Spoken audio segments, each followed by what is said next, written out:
राम मंदिर case India के इतिहास का दूसरा सबसे लॉन्गेस्ट चलने वाला केस, जो केस पिछले 500 सालों से चल रहा है। क्या आप जानते हो, पिछले सिर्फ 40 दिनों में यह केस सॉल्व हो गया कुछ एविडेंसेस के बेसिस पर। आखिर कौन से एविडेंसेस थे वो, जिन्हें कोर्ट में जैसे ही प्रेजेंट किया गया, सिर्फ 40 दिनों के अंदर यह ऐतिहासिक और कंट्रोवर्शियल केस हमेशा के लिए सॉल्व हो गया।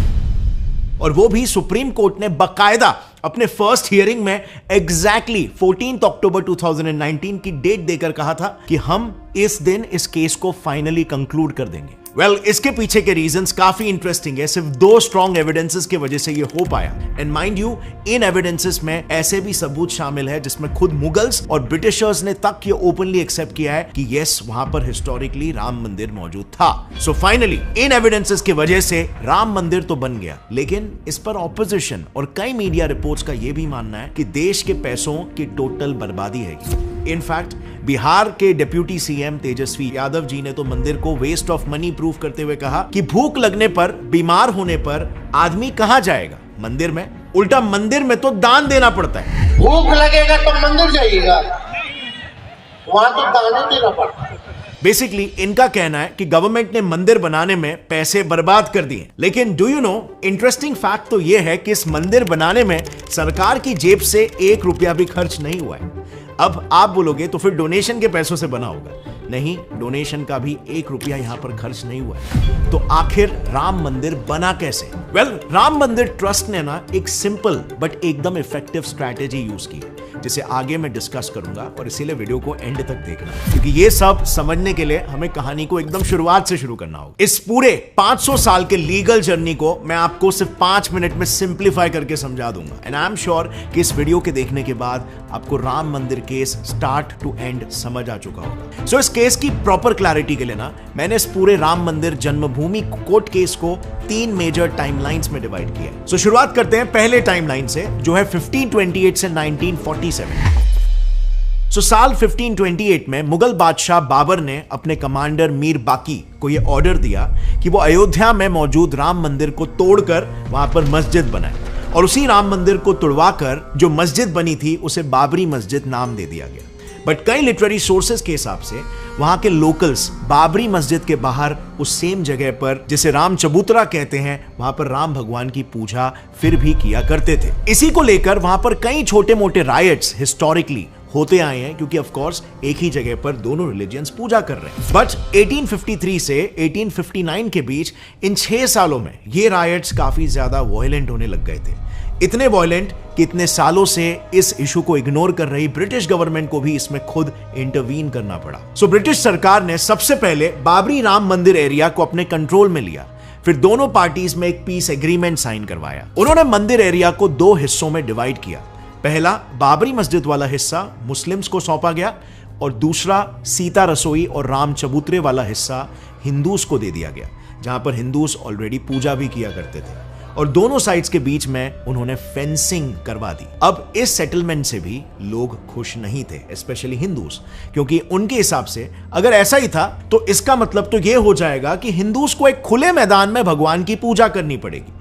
लेकिन यह पॉसिबल नहीं है, और इसीलिए हिंदूज के पर्सपेक्टिव से यह पीस एग्रीमेंट की जगह पर एक कॉम्प्रोमाइज ज्यादा था, और इसीलिए वहां पर फिर भी कॉन्फ्लिक्ट्स होते रहे। इनफैक्ट कुछ छोटे मोटे लीगल केसेस भी वहां पर लड़े गए। लेकिन देश के आजादी के बाद इस कॉन्फ्लिक्ट में एक बड़ा टर्निंग पॉइंट आया। 23 दिसंबर 1949 को कुछ लोगों ने बाबरी मस्जिद के बीचों बीच राम भगवान की मूर्ति स्थापित कर दी, और अगले ही दिन से लोगों ने वहां पर पूजा करना भी शुरू कर दिया। इससे दोनों पार्टीज के बीच में वापस से एक मेजर कॉन्फ्लिक्ट शुरू हो गया। अब यह कॉन्फ्लिक्ट इतना वायलेंट था कि मजबूरन यूपी गवर्नमेंट को उस साइट को ही कंप्लीटली सील करना पड़ गया, और उसके बाद से राम जन्मभूमि में एंट्री सभी के लिए एकदम बैन हो गई। अब यह बैन दिसंबर 1949 में लगा ही था कि इसके 12 दिनों बाद, यानी कि 5 जनवरी 1950 में महंत रामचंद्र दास जी ने फैजाबाद कोर्ट में यह अपील करते हुए केस फाइल किया कि उनका राइट टू वर्शिप, ये फंडामेंटल राइट वायलेट हो रहा है। अब ये केस कोर्ट में चल ही रहा था कि फिर 1959 में निर्मोही अखाड़ा, जो कि हिंदू साधुस का एक नेशनल ऑर्गेनाइजेशन है, उन्होंने भी ये कहते हुए केस फाइल कर दिया कि अयोध्या की लैंड का पोजेशन उनको पूजा करने के लिए मिलना चाहिए। और फिर 1961 में उसे काउंटर करने के लिए मुस्लिम साइड से भी सुन्नी वक्फ बोर्ड ने एक कोर्ट केस फाइल कर दिया। उनका दावा यह था कि उन्हें यह लैंड मिल जाना चाहिए क्योंकि इस पूरे लैंड पर एक मस्जिद था, तो वक्फ बोर्ड ही उस लैंड के ओरिजिनल ओनर्स हुए। ऑल इन ऑल इस मुद्दे को लेकर छोटे मोटे केसेस तो चल ही रहे थे, लेकिन मेजरली कोर्ट में अब 2 हिंदू पक्ष थे और एक मुस्लिम पक्ष, और दोनों साइड्स वहां पर अपने धार्मिक स्थल बनाना चाहते थे। और फिर इसी मतभेद में सालों बीत गए, कोर्ट में लड़ाई चलती रही, लेकिन कोई भी निर्णय नहीं हो पाया। बट 1985 में इस केस में एंट्री हुई एक पावरफुल ऑर्गेनाइजेशन विश्व हिंदू परिषद की। इन्होंने भी राम मंदिर के लिए फैजाबाद कोर्ट में केस फाइल किया, जिसके बाद फैजाबाद कोर्ट ने राम मंदिर से जुड़े सारे केसेस को एक साथ क्लब करके एक जॉइंट वर्डिक्ट इशू किया, जिसके तहत 1986 में कोर्ट ने हिंदूज को उसी जगह पर वर्शिप करने की परमिशन दे दी। अब कोर्ट के इस वर्डिक्ट से नेचुरली दूसरी साइड नाराज हो गई और इस पर रिएक्ट करते हुए उन्होंने ग्रुप बाबरी एक्शन कमेटी बनाया। इस ग्रुप ने कोर्ट के इस डिसीजन को चैलेंज किया और फिर से एक कोर्ट केस फाइल किया। फिर इसी नए कोर्ट केस के रिटेलिएशन में 1989 में एक और एक हिंदू ऑर्गेनाइजेशन राम लल्ला विराजमान ने भी केस फाइल किया। सो अब तक हिंदू साइड में 4 मेन पिटिशनर्स थे और मुस्लिम साइड में 2 मेन पिटिशनर्स, और यहां तक ये बैटल इंटेंसली कोर्ट में चल ही रहा था। बट 1990 की शुरुआत में ये बैटल कोर्ट से निकलकर अनफॉर्चुनेटली रास्तों पर आ गया। सो हुआ कुछ यूं, 1990 में एक बड़े लीडर LK अडवाणी जी ने गुजरात के सोमनाथ से अयोध्या तक एक रथ यात्रा निकाली। इस यात्रा में देश भर से लाखों की संख्या में लोग जुड़ रहे थे। अब ये रथ यात्रा अयोध्या पहुंचती उसके पहले ही वहां की सिचुएशन काफी टेंस हो गई, और इसी सिचुएशन को देखते हुए 1991 में यूपी गवर्नमेंट ने इस पूरे राम जन्मभूमि लैंड का कंट्रोल अपने हाथों में ले लिया और एरिया सील करवा दिया। सो यस, एक बार फिर से दूसरी बार इतिहास में बाबरी राम जन्मभूमि लैंड को सील करके वहां पर एंट्री बैन कर दिया गया। बट इस बार इसका इंपैक्ट काफी खतरनाक होने वाला है। सो इस बैन के बाद हुआ यूं कि 6 दिसंबर 1992 को देश भर से हजारों की संख्या में लोग अयोध्या राम जन्मभूमि में जमा हुए और उन्होंने बाबरी मस्जिद को ही डिमोलिश कर दिया। ये मूव बेसिकली गवर्नमेंट के एंट्री बैन का एक रिपल इफेक्ट था। अब ये होते ही पूरे देश भर में जगह जगह पर कम्युनल राइट्स होने लगे, और 1992 के infamous Mumbai serial bomb blast भी इसी का ही एक रिएक्शन था। ये वही बॉम्ब ब्लास्ट है जिसमें अंडरवर्ल्ड डॉन दाऊद इब्राहिम का मेजर हाथ था। इसके बाद भी ये मुद्दा शांत नहीं हुआ। आने वाले सालों तक ऐसे कई राइट्स पूरे देश भर में चलते रहे, जिसमें 2002 के इनफेमस गोधरा राइट सबसे मेजर थे। अब बाबरी के डेमोलिशन के बाद देश की रूलिंग और ऑपोजिशन पार्टीज ने दोनों साइड्स के बीच मीडिएशन करने की भी कोशिश की, बट किसी भी साइड ने कॉम्प्रोमाइज नहीं करना चाहा और वो सभी कोशिशें नाकामयाब रही। इसी दौरान यानी कि साल 2002 में फैजाबाद कोर्ट से राम जन्मभूमि केस को इलाहाबाद हाई कोर्ट में ट्रांसफर कर दिया गया। इलाहाबाद हाई कोर्ट के 3 बेंच जजेस ने आर्कियोलॉजिकल सर्वे ऑफ इंडिया को साइट को सर्वे करने के ऑर्डर्स दिए और उन्हें यह बात पता लगाने के लिए कहा कि क्या वहां पर वाकई में मंदिर था या फिर नहीं। अब कुछ सालों के इन्वेस्टिगेशन के बाद ASI का सर्वे पूरा हुआ और उन्होंने अपनी रिपोर्ट हाई कोर्ट को सौंप दी। इसी ASI रिपोर्ट को साल 2010 में इलाहाबाद हाई कोर्ट ने रेफर करते हुए एक प्रोमिनेंट वर्डिक्ट दिया। कोर्ट ने कहा कि ASI के हिसाब से जो उन्हें वहां पर एविडेंसेस मिले हैं, उससे ये निर्णय लिया जा सकता है कि उस जमीन पर वाकई में पहले राम मंदिर मौजूद था। लेकिन ये मुद्दा यहाँ पर भी कोर्ट के डिसीजन के बाद खत्म नहीं हुआ, अभी तो बल्कि शुरुआत थी। इलाहाबाद हाई कोर्ट ने यह फैसला लिया कि उस लैंड को 3 पार्ट्स में डिवाइड करेंगे। जैसे आप इस मैप में देख सकते हो, पहला लैंड पार्ट जहां पर भगवान राम की मूर्ति थी, उसे राम लल्ला विराजमान को दिया गया। दूसरा भाग यानी कि सीता रसोई, भंडारा और राम चबूतरा को निर्मोही अखाड़ा को दिया गया और बची सारी जमीन सुन्नी वक्फ बोर्ड को दे दी गई। बट एक बार फिर से कोई भी साइड हाई कोर्ट के ऑर्डर्स से खुश नहीं था और इसीलिए इस बार सारे पार्टीज ने directly supreme court of India में ही अपील कर दी और इसी मुकाम पर राम जन्मभूमि के पूरे इतिहास में पहली बार सुप्रीम कोर्ट की एंट्री होती है। सुप्रीम कोर्ट के पास अपील जाते ही सबसे पहले तो उन्होंने इलाहाबाद हाई कोर्ट के वर्डिक्ट को होल्ड पर डाल दिया, बट कई सालों तक इस केस में कोई सुनवाई नहीं। लेकिन फिर उसके बाद 2016 में एंट्री हुई देश के एक प्रोमिनेंट लॉयर सुब्रमण्यन स्वामी जी की। इन्होंने भी सुप्रीम कोर्ट में राम मंदिर के लिए केस फाइल कर दिया। और इनके केस फाइल करते ही बस एक ही साल में सुप्रीम कोर्ट में 32 नए अपील्स फाइल हुए। इस प्रेशर की वजह से सुप्रीम कोर्ट ने कहा कि राम जन्मभूमि केस पर डेफिनेटली 2019 से सुनवाई शुरू होगी और एक ही साल बाद फाइनली वो दिन आ गया। 8 जनवरी 2019 को सुप्रीम कोर्ट ने इस केस की सुनवाई के लिए 5 जजेस की बेंच को अपॉइंट किया। यह जजमेंट हिस्टोरिक होने वाला था क्योंकि ना सिर्फ एक 500 साल पुरानी केस सॉल्व होने वाली थी, बट सुप्रीम कोर्ट ने इस केस को सॉल्व करने के लिए एक unique strategy moulding relief principle का इस्तेमाल किया। मोल्डिंग रिलीफ में बेसिकली कोर्ट्स दोनों पार्टीज से पूछती है कि उन्हें एग्जैक्टली क्या मिलने पर वो मानेंगे कि हां उन्हें जस्टिस मिला। इस केस में भी सेम हुआ। सुप्रीम कोर्ट ने दोनों साइड्स को पूछा कि क्या मिलने पर वो इस मुद्दे को यहीं पर खत्म कर देंगे। इस पे दोनों साइड्स ने अपने अपने डिमांड सबमिट किए, जिसके बाद सुप्रीम कोर्ट ने यह कह दिया कि वो अब से ठीक 40 दिनों में यानी कि 14 अक्टूबर को इस 500 सालों से चल रहे केस का फाइनल वर्डिक्ट दे देंगे। अब आई नो आप सोच रहे होंगे कि आखिर वो ऐसे कौन से प्रूफ्स थे जिनकी वजह से ये 500 साल पुराना केस सिर्फ 40 दिनों में ही खत्म हो गया। वेल, ये प्रूफ्स अपेरेंटली इतने स्ट्रॉन्ग थे कि जजेस को भी अपना जजमेंट राम मंदिर के फेवर में ही देना पड़ा। अब इन प्रूफ्स को अच्छे से समझने के लिए ना हमने सुप्रीम कोर्ट के 1045 पेजेस वाले अयोध्या वर्डिक्ट का कंप्लीट डीप एनालिसिस किया, जिसके बाद हमें यह पता चला कि अयोध्या केस जीतने में एएसआई द्वारा प्रोड्यूस किए हुए एविडेंसेस का मेजर रोल था। सो एएसआई ने टोटल 533 एविडेंसेस सुप्रीम कोर्ट के सामने प्रेजेंट किए थे। अब हर एक पीस ऑफ एविडेंस को तो इस वीडियो में एक्सप्लेन करना पॉसिबल नहीं है, बट एग्जैक्टली वो मेन कौन से एविडेंसेस थे जिनके वजह से आज अयोध्या में राम मंदिर बना, ये आपको इजीली समझाने के लिए हम उन सारे एविडेंसेस को 2 ब्रॉडर कैटेगरीज में डिवाइड करेंगे। फर्स्ट कैटेगरी एक्सकेवेशन और सेकेंड कैटेगरी लिटरेरी सोर्सेस। अब सबसे पहले बात करते हैं एक्सकेवेशन की, जिसके 5 मेजर प्रूफ्स को सुप्रीम कोर्ट ने अयोध्या वर्डिक्ट के लिए प्रोमिनेंटली कंसिडर किया।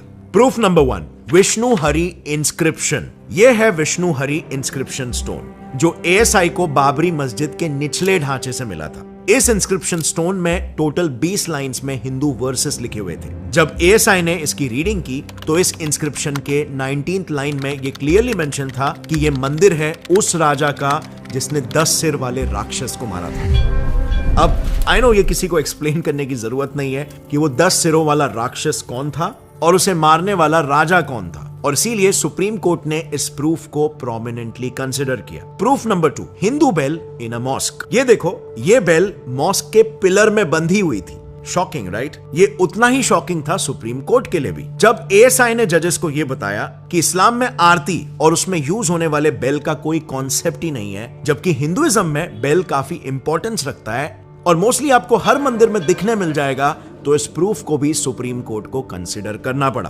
प्रूफ नंबर 3, पिलर्स विथ कलश स्कल्पचर। अब अगला प्रूफ कुछ ऐसा दिखने वाला कलश है जो बाबरी के पिलर्स में बनाया हुआ था, और पूरे मस्जिद में ऐसे इन टोटल 12 पिलर्स थे जहां पर हिंदू देवी देवताओं के डिजाइन्स और उनसे रिलेटेड स्कल्पचर्स मिले हैं, जिनका डायरेक्ट लिंक 11th सेंचुरी से 12th सेंचुरी के राम जन्मभूमि मंदिर से था। प्रूफ नंबर 4, मस्जिद डोम हैड लोटस। सिर्फ पिलर ही नहीं, बाबरी मस्जिद के मेन डोम के सेंटर में भी कुछ ऐसा दिखने वाला लोटस बना हुआ था। अगेन ये आप जानते होंगे कि लोटस हिंदुइज्म में स्पिरिचुअल एनलाइटनमेंट से जोड़ा जाता है। इवन गॉडेस लक्ष्मी भी लोटस पर ही वास करती है और भगवान विष्णु भी लोटस पर ही विश्राम करते हैं। 5वां और एक ऐसा प्रूफ जिसको कोई भी आम इंसान आसानी से देखकर बता सकता था, वो है ये बाबरी मस्जिद का मेन गेट, जिसके आर्क्स पर क्लियरली श्री राम जन्मभूमि मंदिर लिखा हुआ था। सो ये सब तो सुप्रीम कोर्ट के सामने रखे हुए आर्कियोलॉजिकल एविडेंसेस थे जो खुदाई या डेमोलिशन के बाद एएसआई को मिले थे। बट अब बात करते हैं लिटरेरी सोर्सेस की, जिसके proofs mostly non Hindu sources से लिए गए थे। इनफैक्ट सुप्रीम कोर्ट ने खुद मुगल्स और ब्रिटिशर्स के ही स्क्रिप्चर्स को यहां पर कंसिडर करके डिसीजन लिया। So starting with proof number 1, Guru Nanak ji की बायोग्राफी जन्म साखी। इसमें गुरु नानक जी अपने डिसाइपल मर्दाना को बताते हैं कि जब साल 1500 में वो अयोध्या आए थे, तब उन्होंने अयोध्या की सरयू नदी में नहाकर राम जन्मभूमि मंदिर में दर्शन किया था। प्रूफ नंबर 2,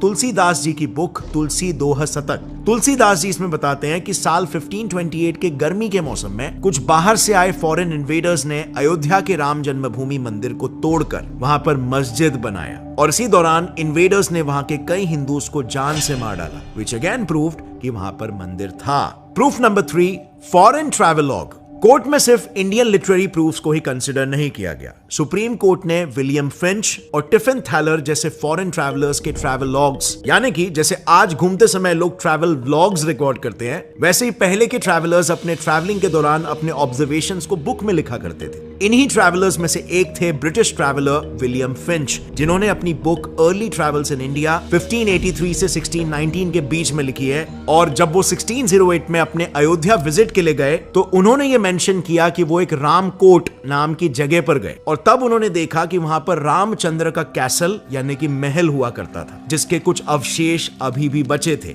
विलियम फिंच भी ये मेंशन करते हैं कि आज भी कुछ ब्राह्मण्स वहां पर परिक्रमा करते हैं और सेम कुछ इसी टाइप का मेंशन एक ऑस्ट्रियन ट्रैवलर टाइफिन थैलर ने भी अपने ट्रैवलॉग में किया है कि मुगल्स ने सरयू रिवर बैंक पे सिचुएटेड मंदिर को तोड़ा था, जहां अभी भी हिंदूज द्वारा पूजा पाठ किया जाता है। Proof number 4, British government official document.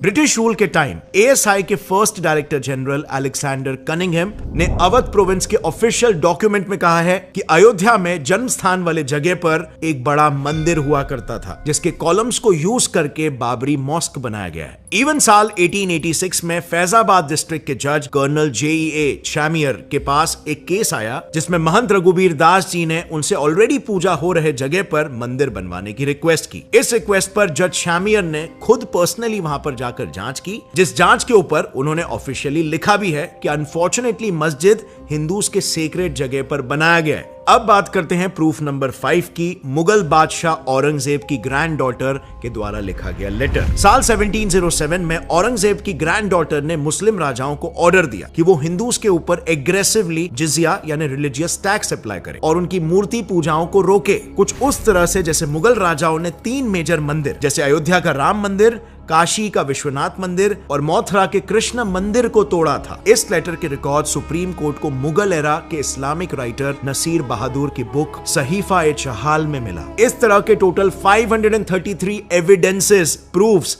Supreme court को दिए गए, जिसे कंसिडर करते हुए at the end supreme court ने वहां पर मंदिर बनाने के फेवर में डिसीजन दिया। इवन एट प्रेजेंट भी मंदिर बनाते टाइम जब फाउंडेशन के लिए खुदाई की जा रही थी तो ऐसे टाइप के ढेरों आर्कियोलॉजिकल स्कल्पचर्स मिले हैं जो हिंदुइज्म से रिलेटेड है। इनको अब सरकार अयोध्या में बनने वाले म्यूजियम में रखने वाली है। अब यू नो व्हाट फ्रेंड्स, ये 500 साल पुराना केस क्लोज ही हुआ था कि एक नई कंट्रोवर्सी आ गई। जो एट प्रेजेंट राम मंदिर बन रहा है, इसको अब रूलिंग पार्टी के ऑपोजिशन वाले वेस्ट ऑफ मनी बता रहे हैं। भूख लगेगा तो मंदिर जाइएगा। लेकिन यहां पर एक इंटरेस्टिंग पॉइंट है जो शायद वो मिस कर रहे हैं कि इस मंदिर को बनाने के पैसे ना तो लोगों से आए और ना ही सरकार से। तो अब सवाल आता है कि फिर ये मंदिर बना किसके पैसे से? Prominent Hindi news outlet Amar Ujala में पब्लिश्ड एक रिपोर्ट के हिसाब से राम मंदिर बनाने का टोटल एस्टिमेटेड कॉस्ट पहले 900 करोड़ रखा गया था, बट लोगों के थ्रू 3600 करोड़ से भी ज्यादा का डोनेशन आ गया, जिसकी वजह से श्री राम जन्मभूमि ट्रस्ट ने